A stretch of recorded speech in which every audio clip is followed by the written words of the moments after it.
Shalom, shalom. Shalom, peuple de Dieu. Je suis le pasteur Alain-Joël Rembentambia. Je suis heureux de vous accueillir au travers de l'œuvre que l'Éternel nous a confiée, mon épouse et moi, la mission évangélique des éclaireurs pour Christ.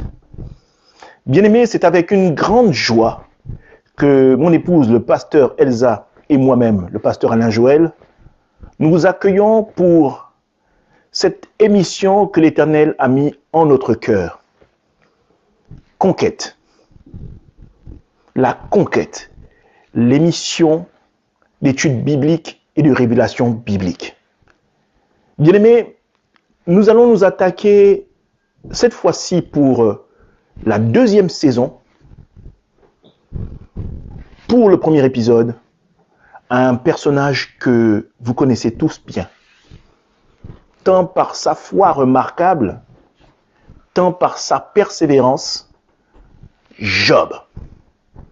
Et le Seigneur nous a mis à cœur de révéler certains pans qui pourront, mon frère, ma sœur, te servir pour savoir comment marcher avec l'Éternel.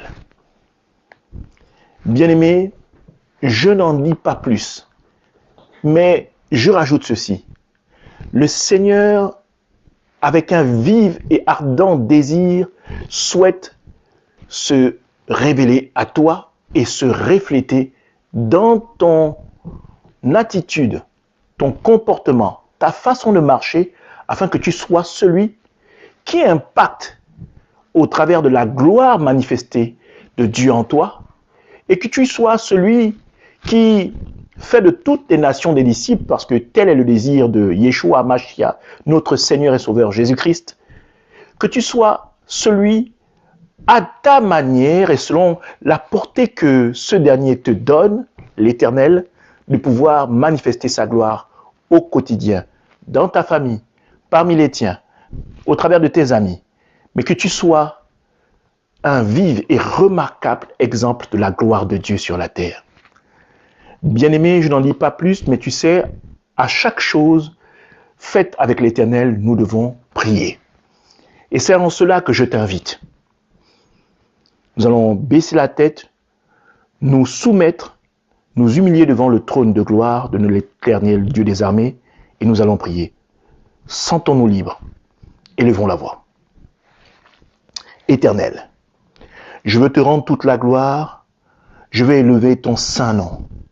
Seigneur, je m'humilie, ô Seigneur, devant ta face, afin que tu remplisses ton esprit en moi et que tu établisses ta majesté au travers de ton enseignement et que tu, ô Éternel, gagnes un cœur, gagnes une âme, gagnes un homme, gagnes une femme, gagnes un cœur.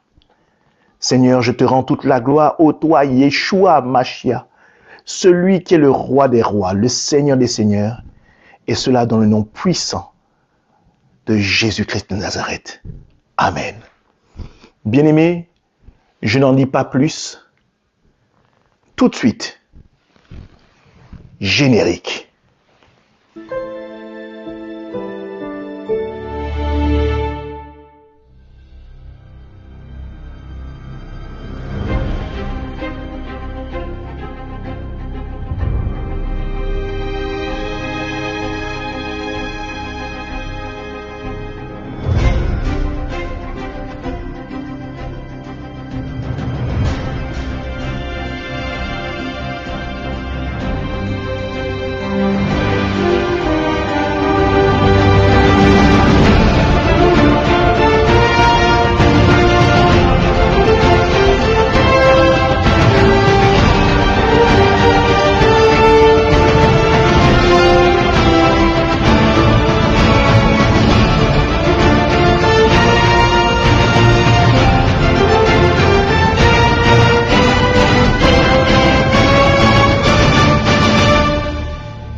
Alors, bien-aimés, après ce bref générique, somme toute un radieux, nous allons commencer.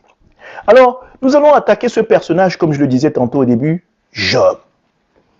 Vous le connaissez tous, Job. Job, dans la parole de Dieu, est un personnage remarquable, qui avait tout et soudainement qui perd tout, mais ne faillit pas par son attachement à l'Éternel. Alors, vous savez, quand nous prenons de Genèse à Apocalypse, la parole de Dieu ne parle que d'un seul personnage, le créateur de toutes choses, Yeshua HaMashiach, Jésus-Christ de Nazareth. Et que ce soit de manière visible ou invisible, surtout dans l'Ancien Testament, nous ne parlons pas directement de Jésus, mais tout le récit ou tous les récits dépeignent ce personnage qui est tout puissant, Jésus, Jésus-Christ de Nazareth, Yeshua Mashiach, comme l'on dit en hébreu, le créateur de toutes choses.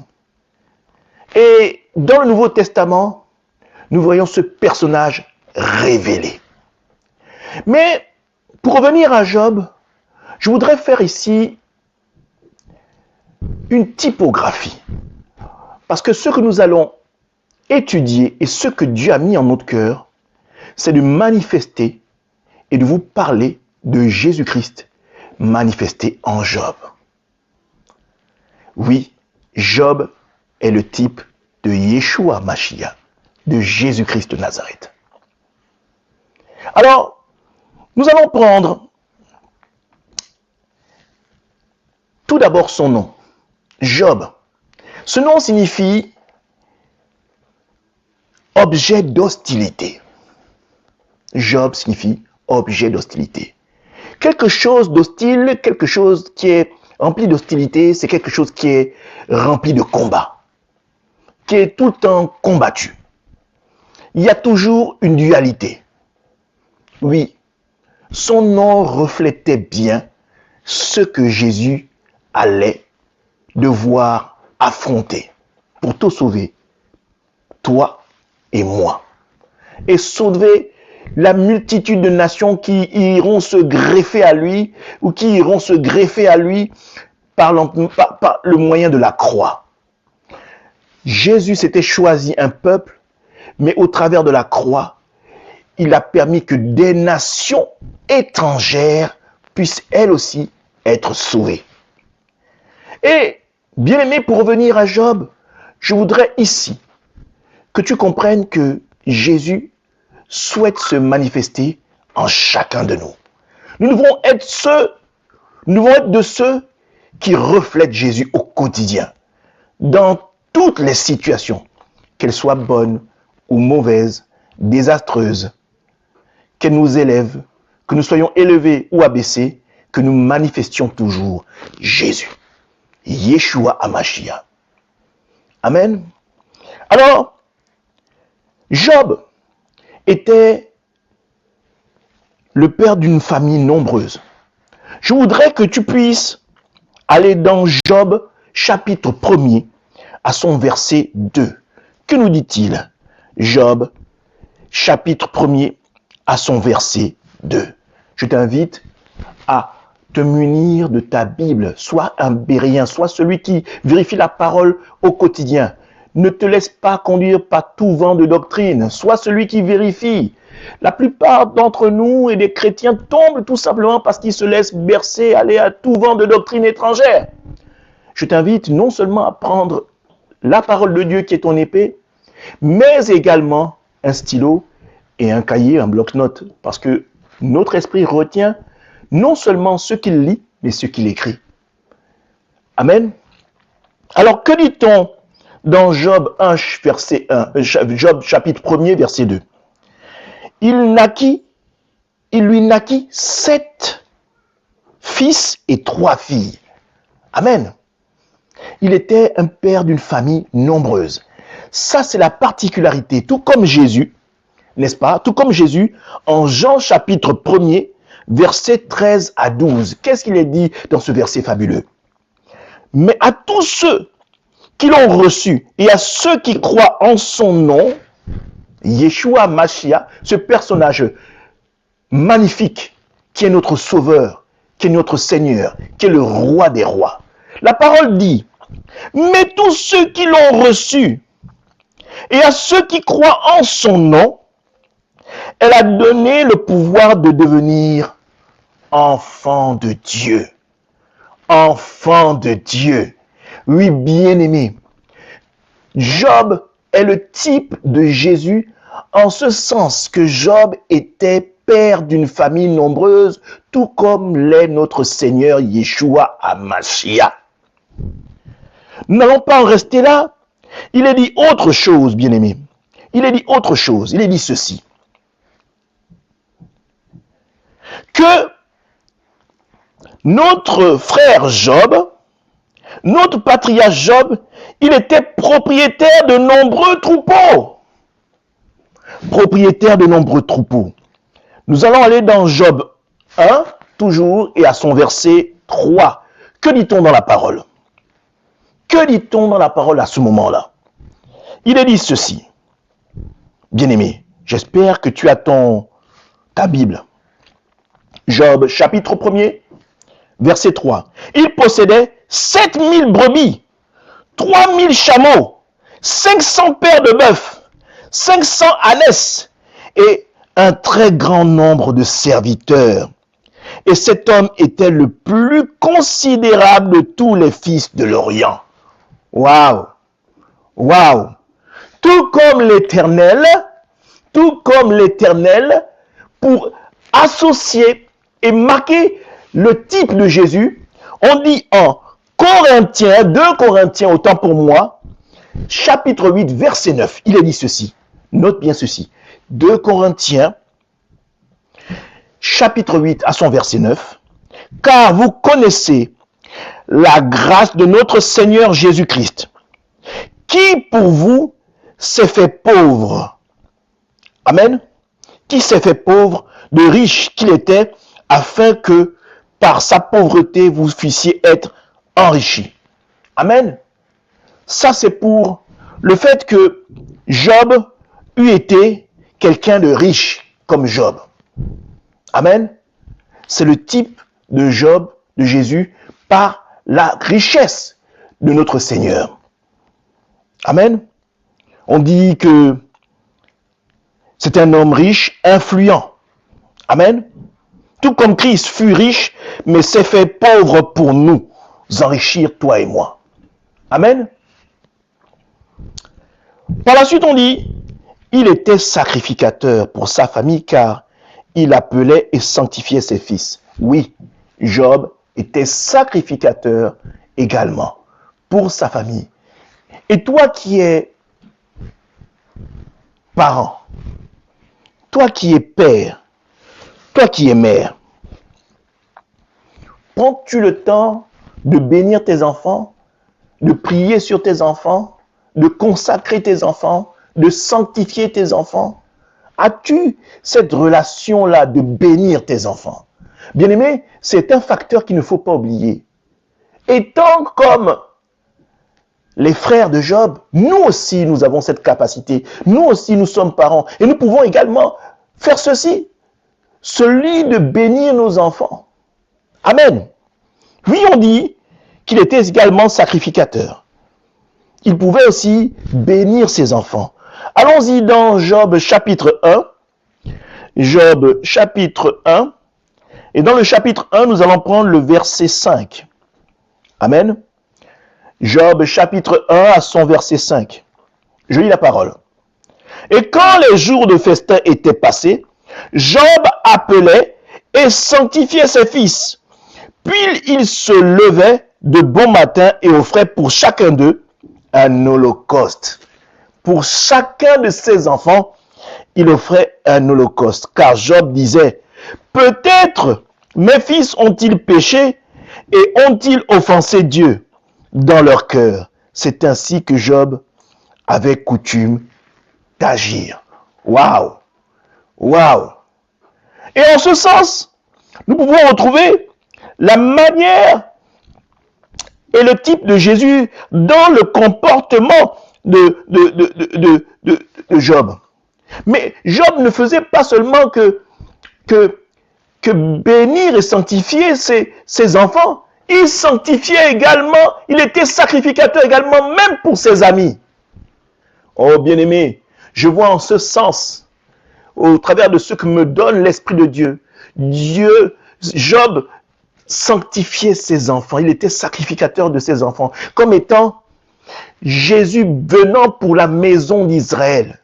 Mais on dit également qu'il le faisait pour ses amis. Je vois, cette image que me donne le Saint-Esprit de voir comment Jésus aussi a sanctifié aussi les nations, des nations étrangères qui n'étaient pas prévues. Mais au travers de cette action, de la manière que Job bénit ses amis, j'entrevois l'ombre des choses à venir qui était celle de pouvoir faire intégrer les nations à la croix, à la réconciliation avec Dieu le Père. Waouh, que c'est magnifique. Et là, nous allons aller dans le fait que Job bénissait ses amis. Nous allons aller dans Job chapitre 42 à son verset 8. Bien-aimé, prends Job chapitre 42 à son verset 8. Job chapitre 42 à son verset 8. Amen. Que dit-on à ce sujet? Prenez maintenant 7 taureaux, 7 béliers, allez auprès de mon serviteur Job et offrez pour vous un holocauste. Job, mon serviteur, priera pour vous. Et c'est par égard pour lui seul que je ne vous traiterai pas selon votre folie, car vous n'avez pas parlé de moi avec droiture, comme l'a fait mon serviteur Job. Bien-aimé, Job est utilisé ici comme le type de Jésus. C'est-à-dire que Dieu ne défrait pas sa colère sur les amis de Job, tout simplement par rapport au comportement, l'attitude de Job. Comment Job est vraiment intègre et marche avec droiture. Et sachant que Job aime ses amis, Dieu a fait passer l'éponge, mais a permis que, tout comme Jésus est notre avocat défenseur auprès de Dieu, que ce dernier intercède pour ses amis au travers d'un holocauste, il prie pour ses amis. Amen. Afin que la fureur de l'Éternel ne s'abat pas sur eux. C'est une chose magnifique, bien-aimés. C'est une chose magnifique. Bien-aimés, apprenons non seulement à prier pour nous, mais également ayons cette capacité de prier aussi, même pour nos ennemis. Amen. La Bible dit elle-même, mais que si tu fais du bien à ceux que tu connais, à ceux que tu aimes, que fais-tu de fantastique? La plus grande chose, c'est d'avoir la capacité de prier même pour ceux qui te combattent. La Bible déclare et demande de prier pour ses ennemis. Bien-aimés, Jésus s'est donné pour les pécheurs. La Bible dit qu'il n'est pas venu pour les gens bien portants, il est venu pour les gens malades. Les gens qui souffrent. Les gens comme toi et moi. Les gens qui étaient attachés aux traditions, aux cultures, qui étions liseurs d'astres, voyants, liseurs de bonne aventure. Jésus est venu pour nous également. Alors, quoi de plus remarquable et fantastique d'être des reflets, des images, le miroir de Christ au travers de comment nous manifestons Jésus-Christ, comment nous manifestons Yeshua Mashiach dans le monde qui nous entoure, autour de nous. Allons-nous tout le temps, bien-aimés, faire du bien à ceux qui nous font du bien? Allons-nous tout le temps prier pour ceux qui nous offrent des cadeaux avec qui nous nous entendons le bien, le mieux? Bien-aimés, tu ne fais là alors et tu ne réalises alors rien de remarquable avec ce que tu as dans ton cœur, avec l'Esprit de Dieu. La meilleure chose, c'est que Dieu, Yeshua Mashiach, soit heureux de toi en te disant, vaillant serviteur, tu me sers valablement parce que en toi, je me vois. En toi, je vois le prolongement de ma personne. Je vois le prolongement de ma gloire. Je vois le prolongement de mon amour. Je vois le prolongement de ma bonté. Proverbe, chapitre 8, verset 22. L'Éternel m'a créé la première de ses œuvres avant ses œuvres les plus anciennes. Amen. J'entrevois dans cette déclaration, dans ce proverbe, le fait que Dieu ait pensé à l'homme, ait créé l'homme en pensée. Avant de lui donner un corps, il avait créé. Et ce dernier, ayant la conception de l'homme en esprit, s'est évertué à créer l'environnement favorable pour accueillir l'homme. Et ce dernier dit, il m'a créé avant les choses les plus anciennes. Il m'a créé avant les choses les plus anciennes.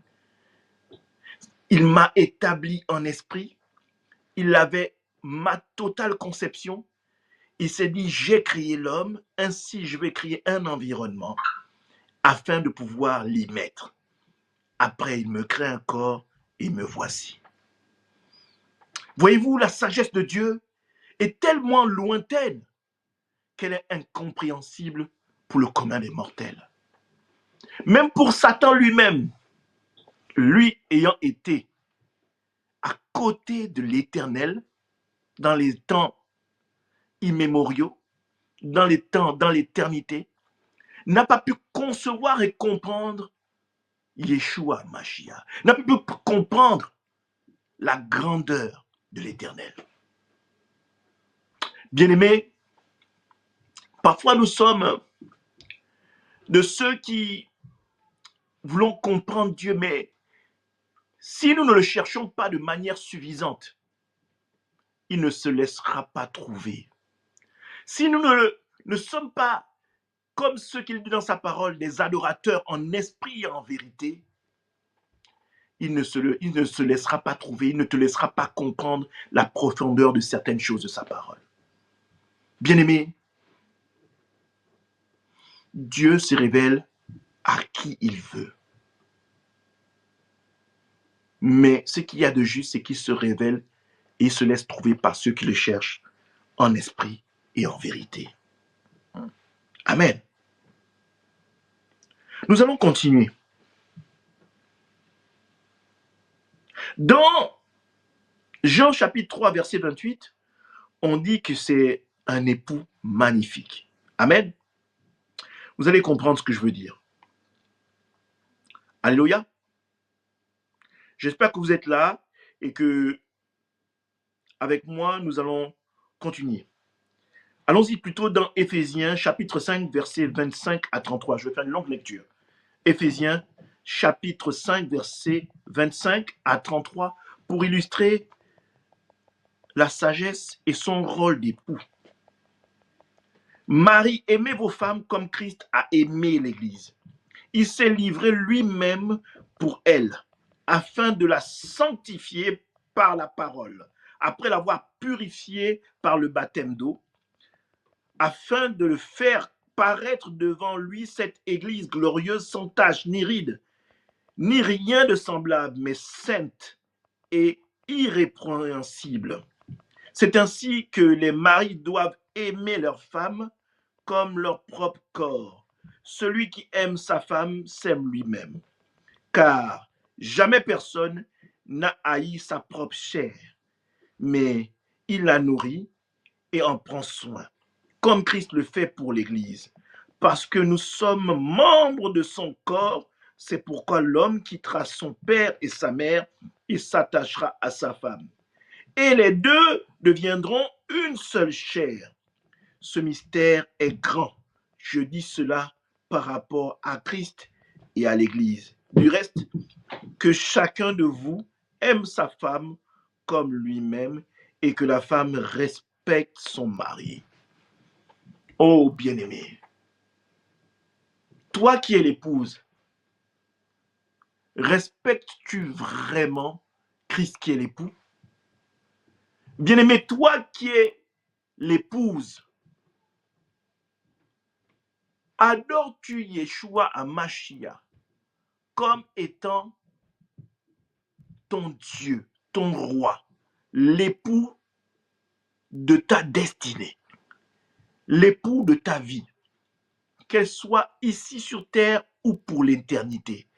As-tu ce désir ardent de faire toutes choses pour l'époux qu'est Yeshua Hamashiach? C'est une question qui t'est posée, bien-aimé. C'est une question qui t'est posée. On dit également que Job était un époux bienveillant. Alléluia. Un époux bienveillant. Nous vivons dans un monde où le mot époux a perdu de sa splendeur. Je veux dire, comment Dieu voit l'époux, les hommes en ont fait un mot que l'on bafoue. On préfère même dire c'est mon mari. C'est vrai, mari c'est bien, mais époux est d'une splendeur, a plus de valeur que mari. Époux est un mot que le monde bafoue. Mais bien aimé, un homme bienveillant, c'est un homme rempli d'amour. Un homme bienveillant, c'est un homme qui prend soin des autres ou qui prend soin de son épouse avant lui, qui se consacre pleinement et qui donne sa vie pour son épouse, qui est capable de se livrer. C'est vrai, il y a beaucoup de maris, mais très peu d'époux. Il y a beaucoup de maris, beaucoup de femmes disent, ou beaucoup d'hommes disent, je veux un mari, je veux une femme. Mais très peu d'hommes disent, je veux une épouse, et très peu de femmes disent, je veux un époux. Ce n'est pas la même chose. Ce n'est pas la même chose. Ça n'a pas la même ampleur, le même impact. Amen. Et on dit, Job était un homme bienveillant. Bien-aimé, allons-y dans Job chapitre 29, de son verset 12 à son verset 17. Amen. Job, alléluia, chapitre 29, verset 12 à 17. Je lis la parole. Car je sauvais le pauvre qui implorait du secours et l'orphelin qui manquait d'appui. Verset 13. La bénédiction du malheureux venait sur moi. Je remplissais de joie le cœur de la veuve. Oh, alléluia. Je me revêtais de la justice et je lui servais de vêtements. J'avais ma droiture pour manteau et pour turban. J'étais l'œil de l'aveugle et le pied du boiteux. J'étais le père des misérables. J'examinais la cause de l'inconnu. Je brisais la mâchoire de l'injuste et j'arrachais de ses dents la proie. Alléluia. N'est-ce pas là la déclaration d'un époux, la déclaration d'un homme bienveillant? Et nous allons aller voir le type de Jésus dans Job. Nous allons aller dans Actes chapitre 10, verset 38. Tout comme ce que je viens de lire, Jésus également l'a manifesté. Jésus l'a manifesté. Actes chapitre 10. Actes chapitre 10. Allons-y dans Actes chapitre 10. Amen. À son verset 38. Actes chapitre 10 à son verset 38.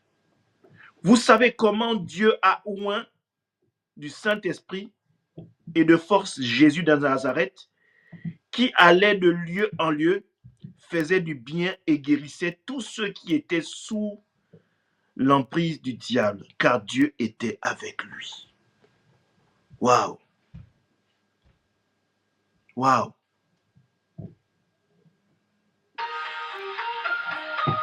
Au jour d'aujourd'hui,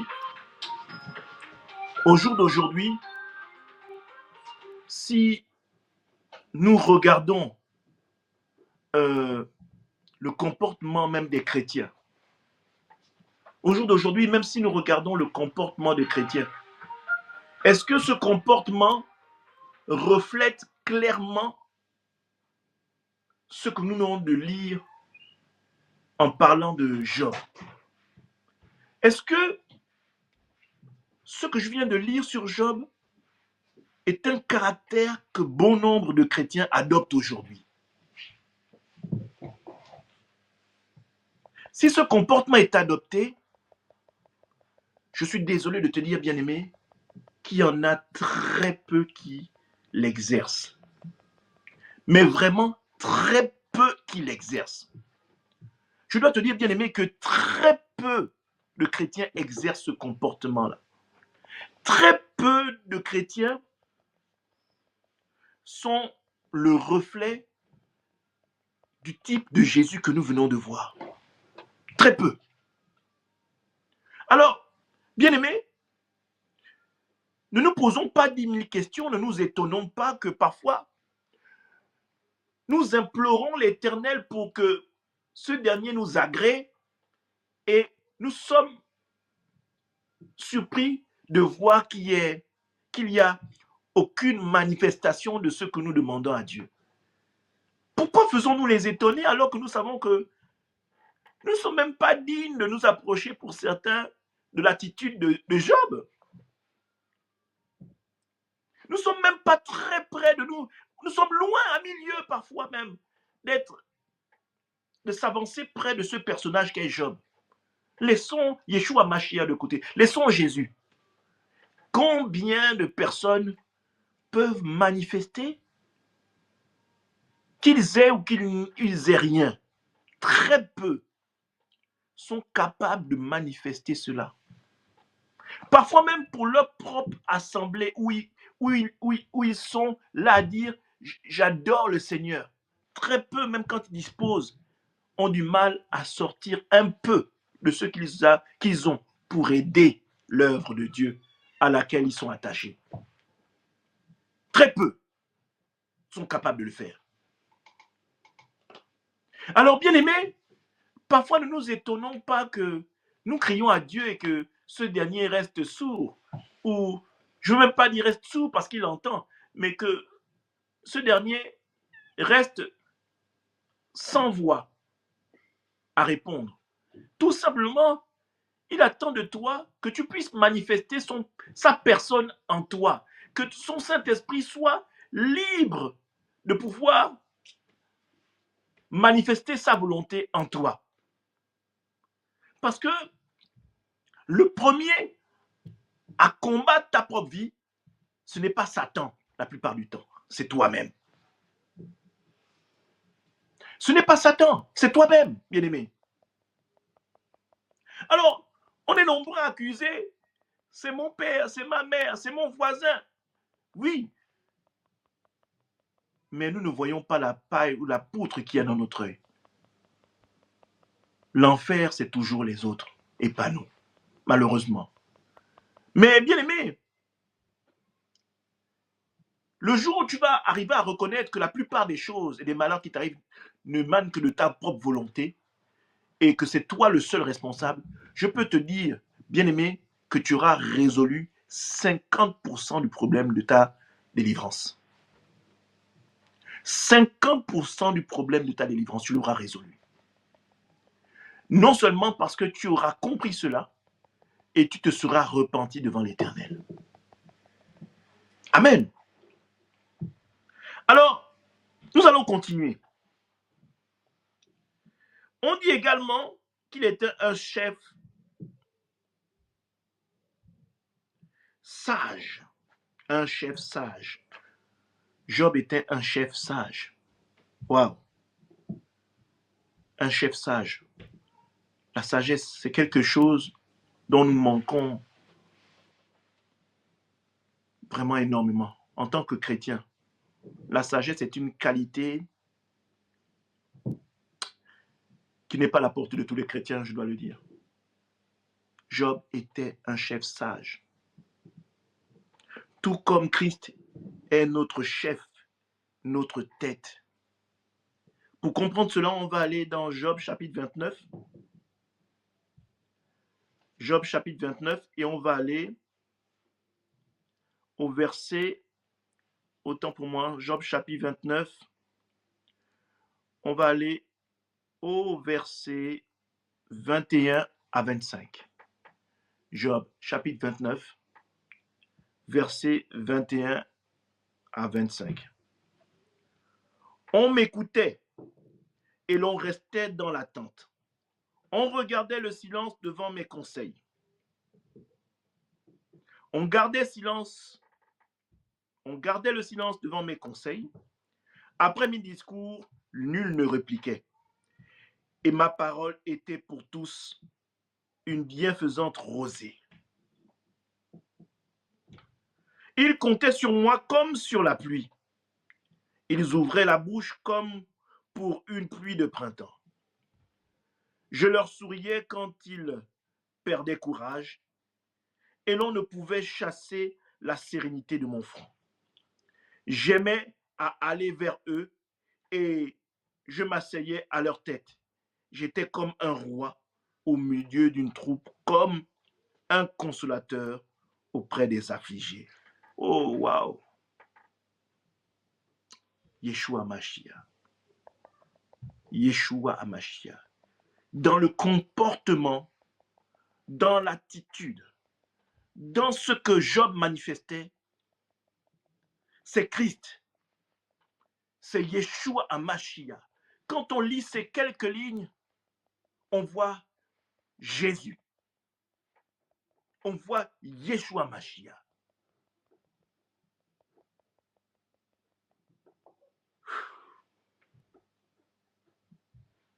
C'est beau la parole. Jésus était également de cet acabit. Allons-y dans 1 Corinthiens chapitre 11 verset 3. 1 Corinthiens chapitre 11 verset 3, la parole nous dit ceci. Je veux cependant que vous sachiez que Christ est le chef de tout homme, que l'homme est le chef de la femme et que Dieu est le chef de Christ. Christ est le chef de tout homme. Christ est le chef de tout homme. Il est notre tête. Yeshua Hamashiach est celui devant qui nous devons nous abandonner. Nous avons reçu le consolateur, une magnifique présence de Dieu en nous. Nous sommes une race particulière, bien-aimés. Nous sommes une race habitée du Saint-Esprit. Nous avons l'éternité en nous. Nous avons Dieu en nous. Il n'y a aucune race qui soit semblable à nous sur la terre. Bien-aimés, si on pouvait comprendre et prendre conscience de qui nous sommes, tous autant que nous sommes, nous serions devant. Nous serions la tête et pas la queue. Mais nous constatons qu'aujourd'hui, beaucoup de gens et beaucoup de frères et de sœurs n'ont pas conscience de la puissance dont ils sont habités. Ils ont le Tout-Puissant en eux.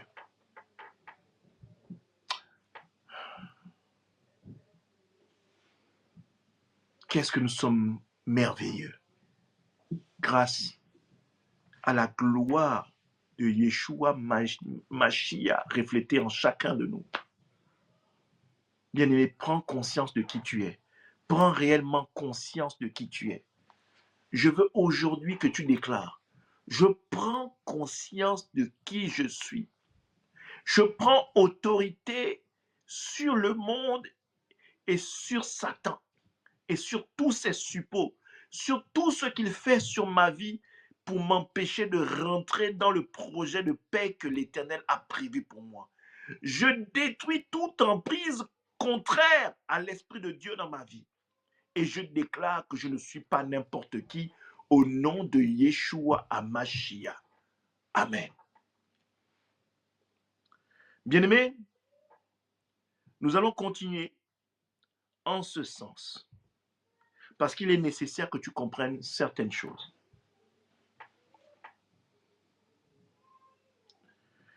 On dit également que par l'intermédiaire du prophète Ézéchiel, Dieu désigna Job comme un exemple de justice.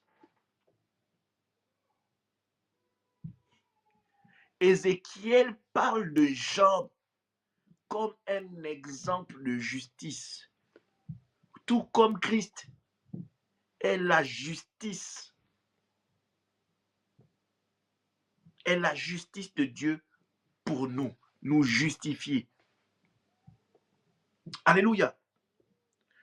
Allons-y dans Ézéchiel chapitre 14, verset 14. Ézéchiel chapitre 14, verset 14. Que dit-on à ce sujet? Ézéchiel chapitre 14, verset 14. Il est dit ceci. Et qu'il y eut au milieu de lui ces trois hommes, Noé, Daniel et Job. Ils savouraient leur âme par leur justice, dit le Seigneur l'Éternel. Vous voyez, Dieu a pris ces trois personnages, n'est-ce pas? Noé, Daniel et Job. Pour dire que Job marchait tellement dans la droiture que Job n'a pas eu à endurer ce qu'il a enduré parce qu'il était mauvais ou parce qu'il était un homme qui avait des failles en lui. Non. Satan disait que si tu l'enlèves ce qu'il a, cet homme se désolidariserait de toi, Éternel. Et Dieu a dit, vas-y. Dieu a dit, vas-y. C'est que même ce que Job ignorait sur lui, Dieu savait que Job aurait la capacité de demeurer intègre face aux persécutions, à l'abandon, au déshéritage, à la perte de tout ce qu'il possédait.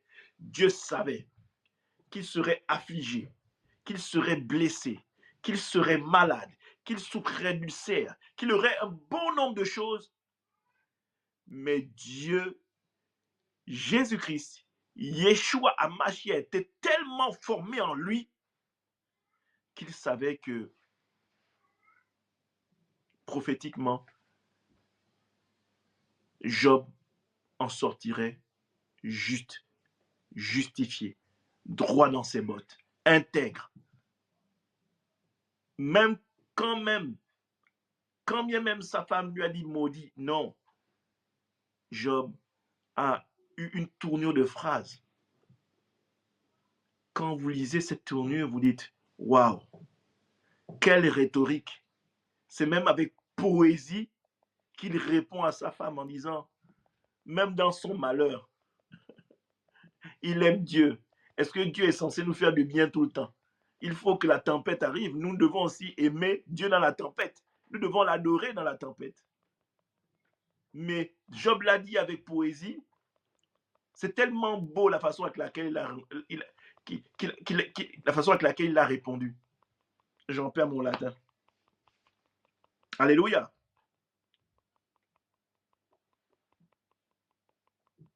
De la même manière, Christ est notre justice également. Job est le type de Jésus et vous voyez comment Christ également est notre justice.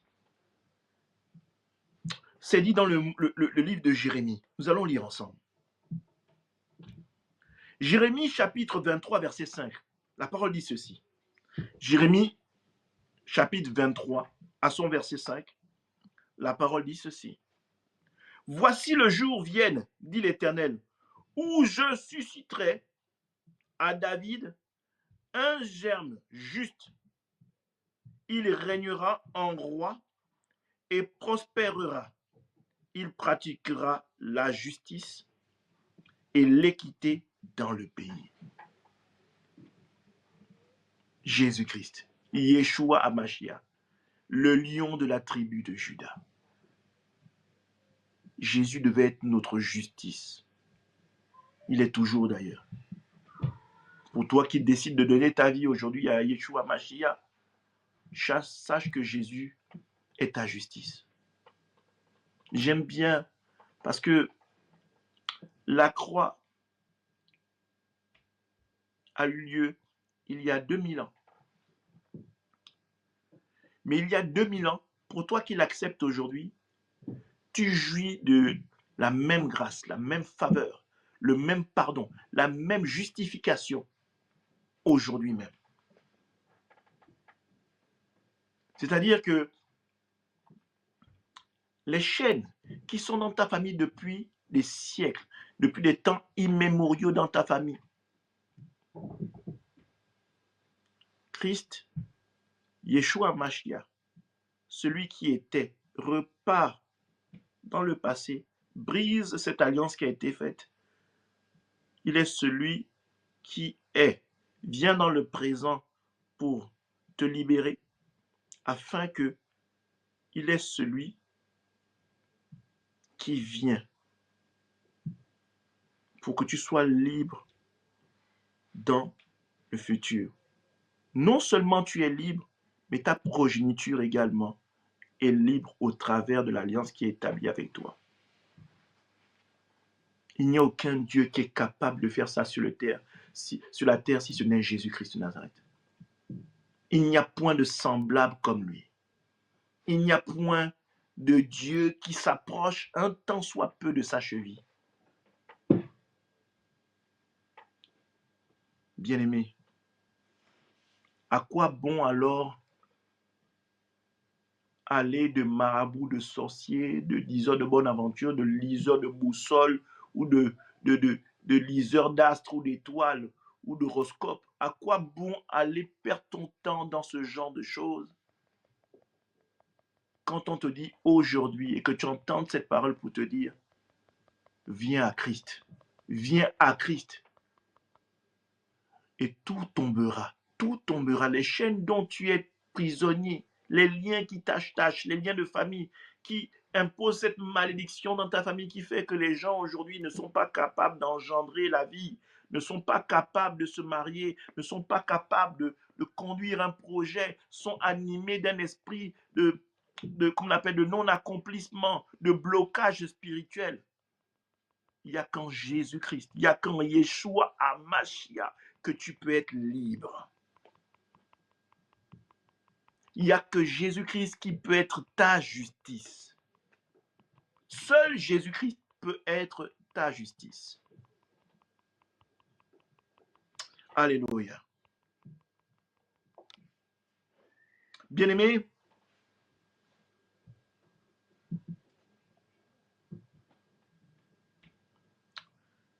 je voudrais dire ceci. Et j'ai besoin de m'armer de ce verset qui est Jacques chapitre 5 verset 11. Et nous allons finir par là. Jacques chapitre 5 verset 11. Voici, nous disons bienheureux ceux qui ont souffert patiemment. Vous avez entendu parler de la patience de Job.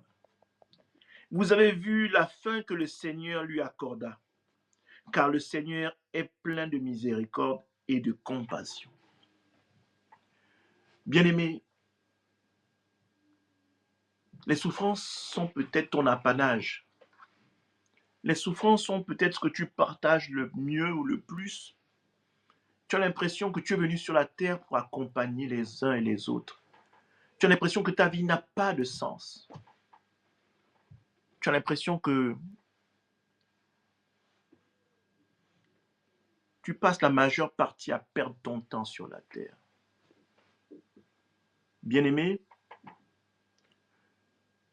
je suis convaincu, tout comme Job, que le Seigneur attend que tu comprennes quelque chose avec lui. Je ne sais pas ce que c'est, mais je sais que Dieu a un projet de paix pour quiconque s'attache à lui. Alors, si tu t'attaches vraiment à lui, le temps viendra. Cesse de geindre, cesse de te plaindre, mais sois comme Job. Je t'invite à aller relire ce livre de Job. Sois comme Job. Sois comme Job parce que Job est le type de Jésus et ce dernier, Yeshua Mashiach, veut voir le reflet de sa foi en toi. Il veut voir le reflet de sa foi en toi. Il veut juste la foi comme un grain de sénévé. Cette foi-là, comme un grain de sénévé, est capable de déplacer des montagnes, déplacer des choses énormes, des choses incroyables, des choses dont tu n'as même pas idée. Sois un adorateur, intègre Yeshua Mashiach dans ton cœur. Accepte-le aujourd'hui véritablement. Ainsi, tu pourras le voir se manifester au-devant de toi. Tu pourras le voir te parler. Tu pourras le voir briser des chaînes et te délivrer de la situation qui t'habite actuellement. Attache-toi, tout comme Job s'est attaché à Jésus. Et tu verras, Dieu a besoin aussi parfois de nous faire passer par des moments difficiles pour nous permettre d'acquérir certaines facultés, capacités pour les choses qu'il aura à nous confier demain. Bien-aimés, voici s'achève le premier épisode de La Conquête. J'ose espérer que ce premier épisode t'aura fait du bien. Alors, bien-aimé, je t'invite vendredi prochain à 21h à ne pas manquer l'épisode 2 de la deuxième saison. Je suis le pasteur Alain Joël Rembenabia, pasteur, et je ne suis pas en reste avec mon épouse, le pasteur Elsa Rembenabia, de la mission évangélique des éclaireurs pour Christ. Je profite de cette occasion pour te dire que vous pouvez également nous soutenir. Vous pouvez nous soutenir en allant sur le descriptif de cette vidéo. Vous aurez les liens adéquats. Si tu nous découvres la première fois, il y a un mode opératoire pour nous contacter. J'ose espérer que cet enseignement aujourd'hui t'aura fait du bien et nous t'attendons et nous vous attendons tous nombreux pour l'épisode numéro 2. Je vous souhaite un excellent week-end et que Dieu vous bénisse.